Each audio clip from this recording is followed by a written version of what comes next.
할렐루야. 오늘 함께 은혜 받으실 하나님의 말씀은 에베소서 2장 8절 9절 말씀입니다. 너희는 그 은혜에 의하여 믿음으로 말미암아 구원을 받았으니 이것은 너희에게서 난 것이 아니요 하나님의 선물이라. 행위에서 난 것이 아니니 이는 누구든지 자랑하지 못하게 함이라. 아멘. 자, 오늘은 철로 역정 17번째 시간이 되겠습니다. 오늘 함께 다룰 주제는 두 순례자가 천성을 향하여 가던 중에 만났던 세 사람의 이야기입니다. 작은 믿음, 아첨쟁이, 무신론자입니다. 자, 그렇다면 먼저 크리스찬이 고향을 떠나왔을 때부터 잠깐만 다시 살펴볼까요? 멸망의 도시에서 빠져나왔던 이 크리스찬은 그가 가는 길이 결코 순탄하지만은 않았습니다. 도시에서 빠져나오자마자 절망의 늪에 빠졌고 또 좁은 문을 통하여 마침내 십자가의 언덕에 이르러 자신의 모든 죄의 짐을 벗었으나 그러나 그 앞에는 겸손의 골짜기가 있었고 겸손의 골짜기를 내려가다가 마귀 아볼루온과의 결투의 장면이 있었고 이것을 통과하고 난 다음에 사망의 음침한 골짜기를 통과하게 되죠. 여기에서 크리스찬은 소중한 한 사람을 만납니다. 성실이라는 사람을 만났습니다. 그와 함께 천성을 향하여 길을 걸어가던 중에 허영의 도시에 들어갔습니다. 그 도시에는 사람들의 마음을 뺏을 만한 아름다운 것들로 가득 차 있었지만 크리스찬과 성실은 오직 진리 외에는 다른 것에 관심을 갖지 않았고 이것 때문에 시장 사람들에 의해서 고난을 받게 되고 성실은 순교를 당하게 되죠. 그 순교의 현장을 지켜보고 있던 허영의 도시에 살고 있던 소망이라는 사람이 그곳에서 빠져나와서 크리스찬과 함께 순례자의 길을 걷게 됩니다. 성실의 순교는 소망이라고 하는 새로운 한 회심자를 낳게 만들었습니다. 두 사람이 길을 걸어가다가 생명수의 강을 만나 잠깐 쉼을 얻었지만 이내 계속되는 험한 길, 그 길이 너무 힘들어서 두 사람은 편한 길을 찾다가 샛길 촌으로 가게 되죠. 그런데 가다가 보니까 자기들이 잘못된 길에 들어왔다는 사실을 알았지만은 다시 되돌이키기가 어려웠고 쉴만한 곳을 찾아서 좀 쉬었는데 그것은 바로 의심의 성이고 그 성의 주인은 절망 거인이었습니다. 올바른 길을 떠나서 편한 길로 가다가 보면 때로는 깊은 의심의 성에 사로잡히고 절망에 붙들리는 삶을 살 수 있게 되는 것을 철로 역정은 우리에게 보여주고 있습니다. 절망의 거인에게 사로잡혀 감옥에 갇혀있는 저들은 때로는 죽음을 생각할 만큼 고통스러웠지만 기도하던 중에 그들에게 있는 소중한 것을 깨닫게 되었습니다. 약속의 열쇠가 있다는 것을 깨달았습니다. 어떤 문이라도 닫힌 문을 활짝 열 수 있는 약속의 열쇠는 무엇이었습니까? 그것은 하나님의 말씀이요 기도였습니다. 두 사람이 이 약속의 열쇠로 의심의 성에서 빠져나와서 이제 그들은 기쁨의 산을 올라갑니다. 그곳에는 네 사람의 목자가 있었습니다. 지식, 경험, 경계, 신실. 이 네 사람의 목자는 두 순례자를 환대해주고 그들에게 여러 곳으로 구경을 시킵니다. 그래서 그들이 들어간 곳 가운데는 지옥으로 가는 샛길로 보여주었습니다. 무서운 비명소리, 끔찍한 장면이 보이는 지옥으로 향하는 샛길을 보여줄 뿐 아니라 청명한 언덕으로 인도하여서 그곳에서 망원경을 그들에게 제공하지요. 두 순례자는 이 망원경, 믿음의 망원경을 통해서 아름다운 천성의 모습을 봅니다. 아직은 희미합니다. 그러나 이 믿음의 망원경으로 천성의 모습을 바라본 이 두 사람은 땅의 것이 아니라 하나님의 것을 더욱더 사모하게 되어졌습니다. 기쁨의 성에서 산에서 떠나려 할 때의 내 목자는 그들에게 몇 가지 선물과 함께 당부의 말을 합니다.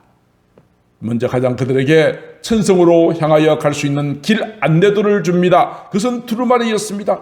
이렇게 이 길을 가야만 천성에 갈 수 있다는 이 두루마리는 곧 하나님의 말씀이었습니다. 그리고 이 내목자는 가다가 아첨꾼을 만나게 될 텐데 그의 말을 듣지 말고 주의하라는 당부를 합니다. 그리고 가다 보면 마법의 성에 도착하게 될 것인데 거기서 잠들면 안 된다라고 당부를 주고 축복하면서 그를 보내게 되죠. 두 순례자는 이제 기쁨의 산에서 내려와 천성을 향하여 길을 가다가 한 청년을 만났습니다. 그 청년의 이름은 무지라는 청년이었습니다. 무지는 이름 그대로 알지 못하는 자입니다. 우리가 얼마나 죄인인지를 알지 못하였고 우리의 죄를 씻을 수 있는 유일한 방법은 오직 예수 그리스도의 십자가를 믿는 믿음과 회개라고 하는 사실을 알지 못하고 단순하게 도덕적으로 착하게 살고 종교적인 행위를 하면 천성에 들어갈 수 있다고 생각하는 그는 무지한 자였습니다. 그리고 또 더 내려가다가 한 배반자를 만났습니다. 그 배반자는 7 귀신에 이어서 7 줄로 꽁꽁 묶여있는 그런 모습이었습니다. 한때는 하나님을 알았습니다. 그러나 지금은 하나님의 존재도 심판도 부정합니다. 단순하게 그 마음속에는 이 땅의 쾌락과 삶에만 관심을 가지고 추구하며 살아가는 자입니다. 마치 그라사 지역에 군대 귀신 들린 사람처럼 세상의 모든 들어온 것들로 얽매여서 비참하게 살고 있지만 저들은 이 사실을 깨닫지 못하고 있습니다. 여기까지가 우리 지난주일 날 살펴본 내용입니다. 하나님을 버리고 악한 귀신들에 꽁꽁 묶여 살고 있는 배반자의 모습을 바라보고 있던 크리스천은 한때 자신이 들었던 작은 믿음이라는 사람의 이야기를 소망에게 들려주기 시작합니다. 작은 믿음입니다. 이 작은 믿음이라고 하는 사람이 좁은 길로 걸어가다가 넓은 길로 들어가는 입구에서 잠들어 있다가 강도를 만난 이야기입니다. 자, 믿음이 작다고 했습니다. 그렇다면 작은 믿음, 큰 믿음을 말씀드리기 전에 믿음이 도대체 무엇일까요? 믿음은 성령님의 도우심으로 말미암아 예수 그리스도를 신뢰하는 마음을 믿음이라고 할 수 있습니다. 그 믿음의 능력은 대단한 것입니다. 예수님은 말씀하셨습니다. 너에게 겨자씨만한 작은 믿음만 있다 할지라도 이 산들로 바다에 옮겨지게 된다고 그랬습니다. 믿음의 능력은 이와 같이 대단한 것입니다. 그런데 작은 믿음, 큰 믿음이라고 말할 때 그 믿음의 크기, 분량은 성도들마다 차이가 있습니다.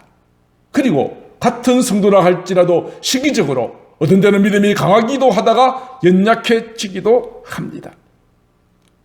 오늘 크리스찬이 말하는 이 믿음이라는 사람은 예수님을 믿고 난 다음에 구원의 감격이 많이 식어져 버린 사람입니다. 영적으로 침체되었습니다. 세상적인 것에 관심이 점점 더 많아졌습니다. 예수 믿는 것 때문에 핍박과 고난이 다가오자 어떻게 하면 이것을 피할 수 있을까 하여서 넓은 길로 찾아가다가 강도를 만난 이야기입니다. 넓은 길 입구에서 잠들어 있는 작은 믿음에게 3명의 강도가 달라들었습니다. 그 강도의 이름은 약한 마음, 불신, 범죄입니다. 이 세 강도는 그 침발과 폭력으로 이 작은 믿음의 돈주머니를 빼앗고 그 침말로 공격을 해대기 시작합니다. 작은 믿음은 가지고 있던 돈주머니를 빼앗겼습니다. 이 작은 믿음의 돈주머니는 마음의 평안과 소망이었습니다. 평안과 소망의 돈보따리를 강도에 의해서 탈취당해버린 것입니다. 작은 믿음은 이 강도들과 싸워 이길 수 있는 힘도 없었습니다. 소망과 평안을 빼앗기고 나니 그 마음속에는 두려움과 불신이 가득 차게 되어졌습니다. 강도들은 이 작은 믿음의 머리를 방망이로 내리쳤습니다. 쓰러지고 피가 흥건하게 흘러서 이제 그냥 두면 죽을 수밖에 없는 그런 위기 상황을 맞이하였습니다. 그런데 작은 믿음의 비명소리를 듣고 다가온 한 사람이 있었습니다. 그 사람의 이름은 큰 은혜입니다. 큰 믿음을 가진 자입니다. 강도는 큰 은혜라는 사람이 다가오는 소리를 듣고 즉시 그 자리를 피해버립니다. 우리가 믿음으로 가면, 우리가 하나님의 말씀으로 대적하면 마귀는 우리를 피하게 되어 있습니다. 우리는 반드시 승리하게 되어 있습니다.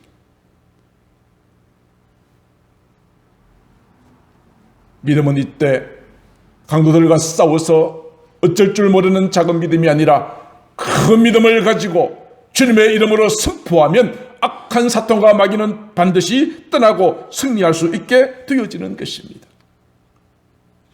큰 은혜의 도움으로 이제 작은 믿음은 정신을 차리고 다시 순리의 길을 가게 되었지만, 그러나 다행스럽게 이 작은 믿음이 가지고 있던 보석은 뺏기지 않았습니다.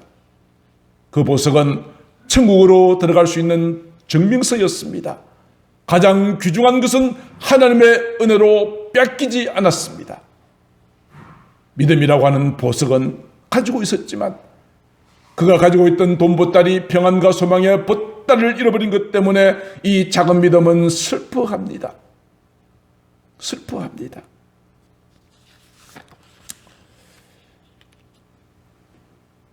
우리에게 가장 소중한 것은 무엇일까요? 때로 내 마음이 약해지고 연약해질 때도 있지만 주를 믿는 그 믿음은 끝까지 간직하고 가야 한다는 것입니다. 세상의 그 무엇과도 우리는 이 믿음을 바꿀 수 없습니다. 우리는 반드시 믿음으로 끝까지 승리하는 자가 되어야 될 줄로 믿습니다. 사도 바울은 에베소서에서 이렇게 말합니다. 우리가 그 안에서 그를 믿음으로 말미암아 담대함과 확신을 가지고 하나님 앞에 나갈 수 있게 되었습니다. 우리는 하나님 앞에 설 수 없는 죄인이지만 주를 믿는 믿음으로 하나님 앞에 담대하게 나를 반드시 받아주실 것이라는 확신을 가지고 하나님 앞에 나갈 수 있다고 이야기하였고, 우리가 그 은혜로 말미암아 믿음으로 말미암아 구원을 받게 되었다. 이것은 하나님의 선물이라고 이야기하였습니다. 로마서 1장 17절에 이렇게 말합니다. 복음에는 하나님의 의가 나타나서 믿음으로 믿음에 이르게 하나니 기록된 바 오직 의인은 믿음으로 말미암아 살리라. 사랑하는 성도 여러분, 때때로 우리의 믿음이 연약해서 흔들릴 때도 있고 쓰러질 때도 있을 것입니다만, 우리가 믿으면 그 믿음은 반드시 우리를 구원하신다는 그 사실 하나만큼은 절대로 변함이 없다는 사실을 믿을 수 있게 되기를 바랍니다. 그렇다면 작은 믿음만 있어도 구원받는 데 지장이 없으면 적당히 믿겠다라고 생각하는 분이 계실지 모르겠습니다. 그러나 보십시오. 큰 믿음을 가진 자가 우리가 강도들이 다 도망가지 않았습니까? 그러나 작은 믿음이 오면 강도를 만납니다. 내 인생에 주님을 향한 열정이 식고 주님을 향한 사랑이 식어져 버리는 순간 강도가 나를 공격하고 나는 그것을 이길 수 있는 힘을 얻고 내 마음의 평안과 소망의 보따리를 다 잃어버리게 되고 한평생을 고통 가운데, 때로는 좌절 가운데 빠지면서 근근히 마치 불구덩이 가운데 롯이 구원을 받았던 것처럼 부끄러운 구원을 받을 수밖에 없게 되는 것입니다. 우리가 큰 믿음을 가지면 우리는 하나님의 풍성한 은혜를 누리며 살아갈 수가 있습니다. 우리가 명한 적 귀신이 떠나가고 믿음으로서를 얻는 적 뵙는 자가 고침받고 가는 곳마다 하나님의 거룩한 역사가 나타나는 그런 축복된 삶은 큰 믿음을 가진 자만이 누릴 수 있는 축복이니까. 오늘 여러분들 한 사람도 빠짐없이 큰 믿음을 가지는 자가 되어지기를 간절히 소망합니다. 마태복음에 보면 예수님께서 제자들과 함께 갈릴리 바다를 지나가십니다. 예수님은 너무나 피곤하셨는지 배 안에서 잠을 주무시고 제자들은 열심히 노를 지어가는데 갑자기 큰 풍랑이 임하였습니다. 바다에 경험이 많았던 제자들도 이 풍랑을 감당할 수가 없고 배는 곧 뒤집힐 것과 같은 위험한 상황에 이르게 되었습니다. 제자들은 마음이 두려웠습니다. 상황이 급박합니다. 그래서 제자들은 이렇게 예수님께 외칩니다. 주여 구원하여 주십시오. 우리가 죽겠습니다. 제자들의 이 소리를 듣고 예수님이 깨어 일어나셨습니다. 저희들 생각 같으면 이렇게 말했겠죠. 미안해. 내가 너무 피곤해 잠들었네. 그렇게 말할 법도 한데 예수님께서는 오히려 제자들을 책망하십니다. 마태복음 8장 26절 어찌하여 무서워하느냐 믿음이 작은 자들아. 우리 인생에 두려움이 오는 이유가 무엇입니까? 오늘도 나를 도우시고 나와 함께 계신다는 하나님을 믿는 믿음이 없으니까 작은 문제 앞에 강도를 만났을 때 두려워하는 것 아니겠습니까? 우리에게 믿음이 있으면 어떤 상황 가운데서도 우리는 흔들리지 않게 될 것입니다. 날마다 하늘의 평안을 맛볼 수 있게 되어지는 것입니다.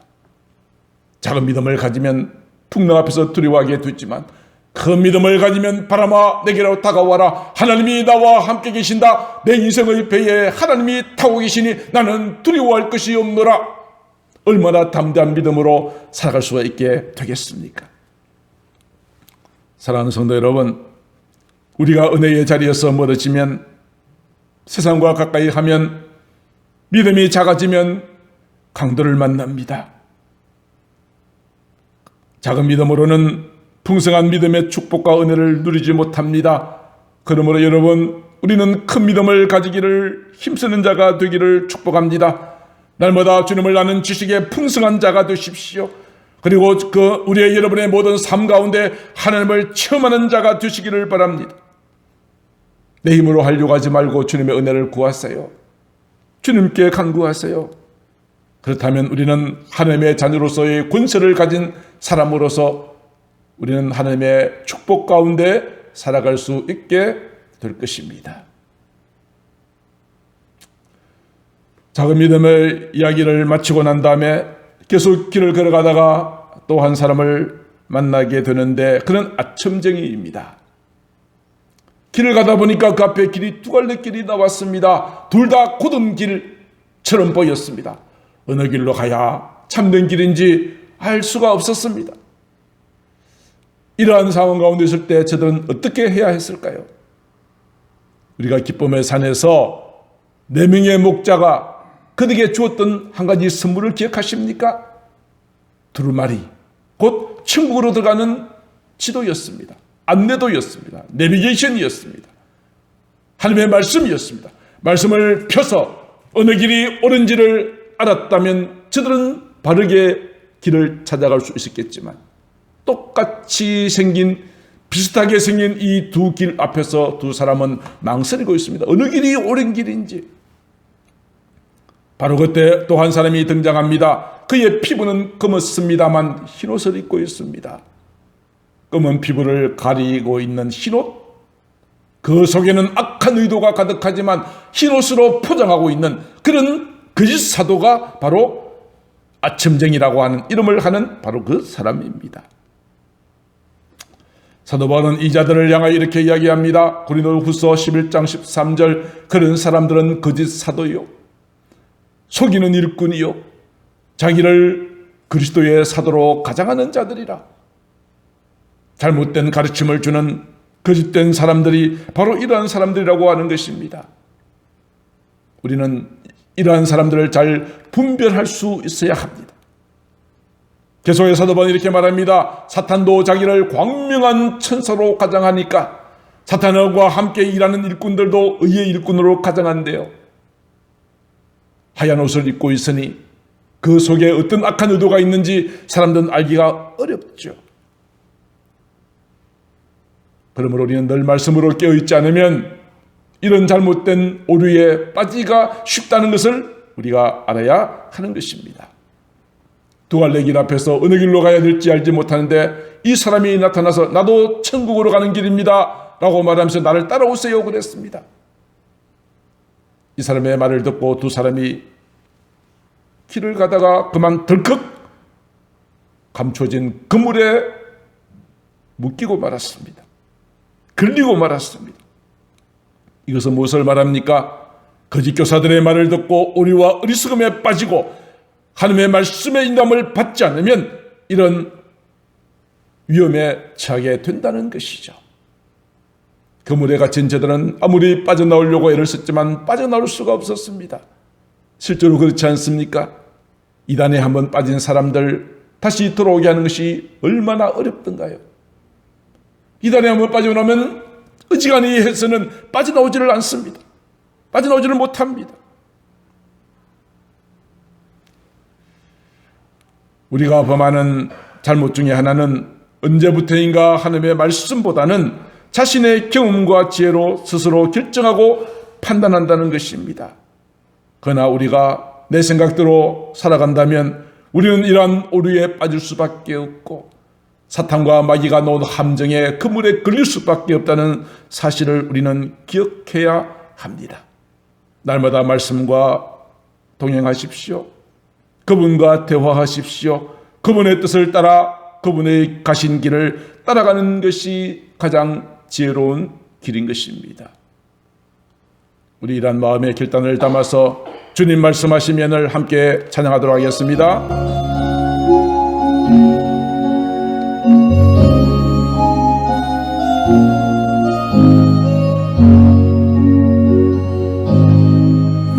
주님 말씀하시면 내가 나아가리다. 주님 뜻이 아니면 내가 멈춰서리다. 나의 가고 서는 것 주님 뜻에 있으니 오 주님 나를 이끄소서. 주님 말씀하시면 내가 나아가리다. 주님 뜻이 아니면 내가 멈춰서리다. 나의 가고 서는 것 주님 뜻에 있으니 오 주님 나를 이끄소서. 뜻하신 그곳에 나 있기 원합니다. 이끄시는 대로 순종하며 살리니 연약한 내 영혼 통하여 일하소서. 주님 나라와 그 뜻을 위하여 뜻하신 그곳에 나 있기 원합니다.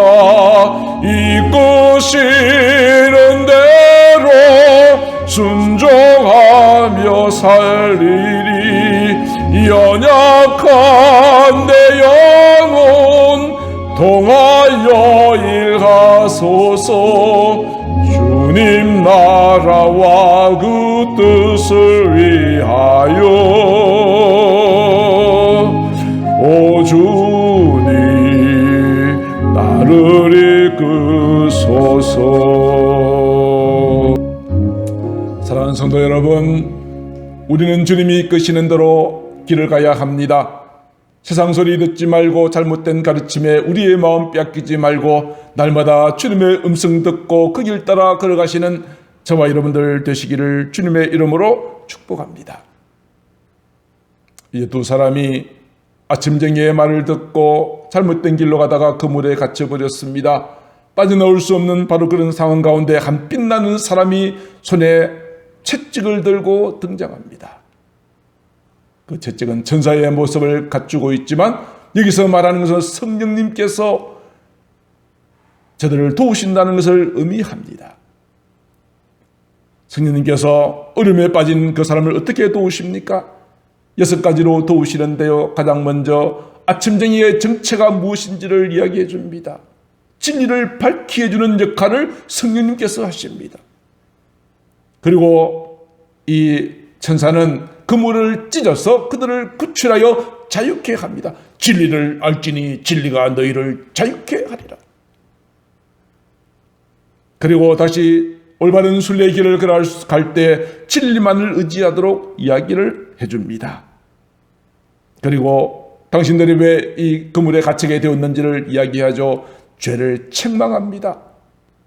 하나님의 말씀에 안내도를 따라 걸어간 것이 아니라 당신들의 결정과 생각대로 잘못된 길을 택하였기 때문에 이런 어려움에 빠졌다고 죄를 책망합니다. 그리고 손에 들고 있는 채찍으로 징계합니다. 징계한 다음에 다시 한번 가야 될 길을 안내하여 그들을 도와주십니다. 이것이 어려움에 빠진 성도 여러분들을 구하는 성령님의 사역입니다. 두 순례자는 채찍에 맞았지만 기쁨과 감사함으로 새로운 길을 걸어갈 수 있게 되었습니다. 왜요? 채찍에 맞았는데 어떻게 기쁘고 감사하다고 할 수 있죠? 왜 나에게 이런 채찍이 징계가 오는지를 알았기 때문입니다. 잠언서 3장 11절 12절은 말합니다. 내 아들아, 여호와의 징계를 경히 여기지 말라. 그 꾸지람을 싫어하지 말라. 대저 여호와께서 그 사랑하는 자를 징계하신다. 사랑하기 때문에 징계하여 겸손하게 하시고, 사랑하기 때문에 징계하여서 올바른 길로 가게 인도하시는 하나님의 사랑이 있다는 것을 알았기 때문에 이 두 순례자는 자신의 죄로 인한 이 모든 하나님의 징계를 감사함으로 받을 수 있었던 것입니다. 자, 이제 마지막으로 만난 사람은 무신론자입니다. 무신론자. 이 무신론자는 두 종류가 있죠. 하나는 하나님에 대해서 전혀 들은 바 배운 바가 없기 때문에 몰라서 무신론자가 있고요. 또 한 사람은 과거에 교회도 다니고 하나님의 사랑과 교제도 하고 말씀도 알고 그렇게 하였지만 그 속에 성령님의 거듭나는 역사가 없고 말씀에 대한 신뢰가 없고 행함이 없는 죽은 믿음을 가진 사람, 이 두 종류가 있습니다. 오늘 두 순례자가 만난 무신론자는 후자에 속합니다. 두 순례자가 천성을 향하여 가고 있다는 말을 듣고 이 사람을 끌끌끌끌 웃으면서 비웃습니다. 천성이라는 것은 없어. 나도 천성이 있는 곳을 찾으려고 20년 동안 다녀보았어. 그러나 천국이라는 것은 없다라고 이야기합니다. 실제로 이런 사람은 교회 안에서 중직자일 가능성이 많습니다. 대단히 위험한 사람입니다. 이 사람도 20년 동안 천성을 찾았지만 없다고 말하지 않았습니까? 오랫동안 교회 다녔으니까 시간이 지나면 집사도 되고 장로도 되고 권사도 됩니다만 그 마음속에 진정한 믿음이 없기에 나는 모든 것을 다 알고 있다라고 말하지만 그러나 그 속에는 진정한 진리가 없고 성령님의 역사가 없는 사람, 만약에 그 사람을 만난 사람이 아직도 믿음이 없는 사람이라면, 새신자라고 한다면 그 사람 때문에 그 영혼이 시험에 들고 멸망을 당할 수 있게 된다는 것입니다. 그 무신론자들은 하나님의 말씀에 대한 확신도 없습니다. 삶 속에서 말씀에 대한 체험도 없습니다. 봉사를 피곤하게 생각합니다. 말씀이 선포될 때 감추어졌던 자기의 죄가 드러나는 것이 불편합니다. 그러다 보니까 성경은 믿지 않는 것이죠. 교회는 다니지만 말씀을 믿지 않는 것이죠. 하나님도 계시지 않고 심판도 없다라고 그렇게 말하는 사람이 교회 안에도 있다고요. 교회 안에도.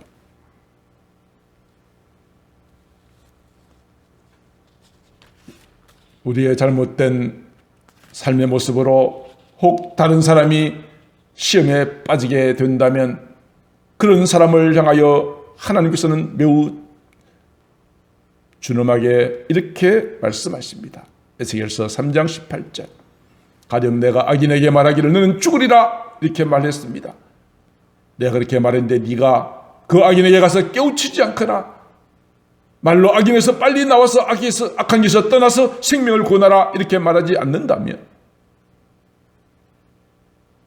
이로 인해서 그 사람이 멸망을 당하게 된다면 멸망당한 그 사람의 핏값을 너에게서 찾겠다고 말씀하셨습니다. 내가 오랫동안 교회 다녔고 지도자적인 위치에 있으면서 마치 이 무신론자와 같이 잘못된 모습으로 우리의 말하는 것, 생각하는 것들이 잘못된 것으로 다른 사람들의 마음을 식족하게 만들어 멸망에 빠뜨렸다면 그 사람의 핏값을 우리에게서 찾으신다는 이 말을 우리는 중요하게 받아들여야 할 것입니다. 무신론자의 대화를 통해서 크리스찬의 마음이 흔들렸습니다. 내가 여기까지 왔는데 진짜 천국은 없는 것일까? 그때 소망이 말합니다. 우리는 무신론자의 말을 들으면 안 됩니다. 우리는 끝까지 믿음의 견고하게 붙잡아야 됩니다라고 이야기합니다. 히브리서 3장 14절 이렇게 말하죠. 우리가 시작할 때에 확실한 것을 끝까지 견고하게 잡고 있으면 그리스도와 함께 참여한 자가 되리라. 사도 요한도 이렇게 말하죠. 우리는 처음부터 들은 것을 너희 안에 거하게 하라.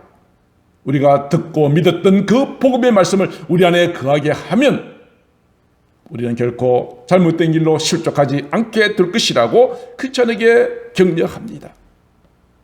그래서 크리스찬은 다시 힘을 얻고 계속하여 순리의 길을 갈 수 있게 되어졌던 것입니다. 사랑하는 성도 여러분, 우리가 살아가면서 정말 좋은 사람을 만난다는 것은 축복입니다. 만남의 축복이 참으로 크거든요. 크리스찬은 오다가 많은 사람들을 만났습니다. 사망의 음침한 골짜기에서 성실을 만났고 허영의 도시에서 빠져나오면서 소망을 만났습니다. 두 사람은 함께 길을 걸어가면서 어려운 일 있을 때마다 서로 격려하면서 여기까지 걸어오지 않았습니까?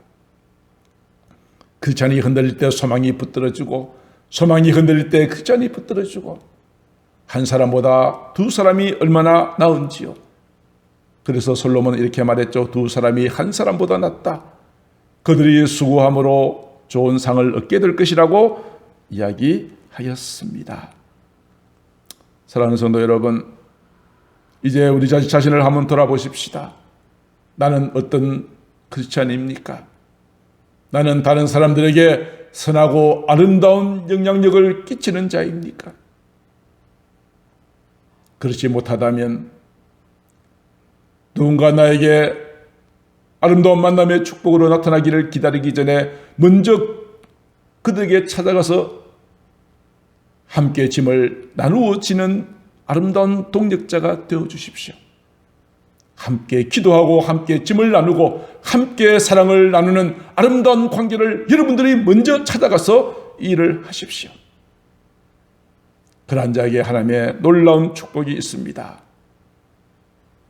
다니엘서 12장 3절에 이런 말씀이 있죠. 지혜 있는 자는 궁창의 빛과 같이 빛날 것이요 많은 사람을 옳은 대로 돌아오게 한 자는 별과 같이 영원토록 빛나리라. 아름다운 만남의 축복, 연약할 때 서로 손을 잡아주고 함께 기도해주는 아름다운 동행, 여러분들에게도 이와 같이 하나님이 함께 하시고 성령님이 함께 하시고 성도들이 함께하고 많은 아름다운 믿음의 길을 걸어가는 귀한 소중한 사람들이 여러분들 주위에 많이 있게 되기를 주님의 이름으로 축복합니다. 그래야 우리 끝까지 우리가 천성에 이르기까지 한 사람도 낙오하지 말고 믿음으로 달려나가 놀라운 승리를 주 앞에 노래할 수 있게 되기를 주님의 이름으로 축복합니다. 기도드리겠습니다. 사랑하는 하나님, 우리가 조금만 방심하면 내 인생의 강도가 찾아들고 나를 미혹하는 아첨정이가 있고 우리의 마음을 흔들게 만드는 무신론자들의 공격들이 우리 앞에 있습니다. 하나님, 그러나 우리가 정신을 바짝 차리고 끝까지 믿음의 길을 지켜서 흔들리지 않고 나가게 될 때 하나님께서 우리에게 놀라운 은혜와 축복으로 풍성한 은혜와 사랑으로 채워주실 줄로 믿습니다. 우리의 신앙의 길에 아름다운 동력자, 아름다운 만남의 복을 허락하여 주시고 서로가 서로의 손을 잡아주며 위하여 기도해 줄 수 있는 아름다운 교제가 충만하게 인도하여 주옵소서. 사랑이 많으신 우리 구주 예수님 이름으로 기도드리옵나이다. 아멘.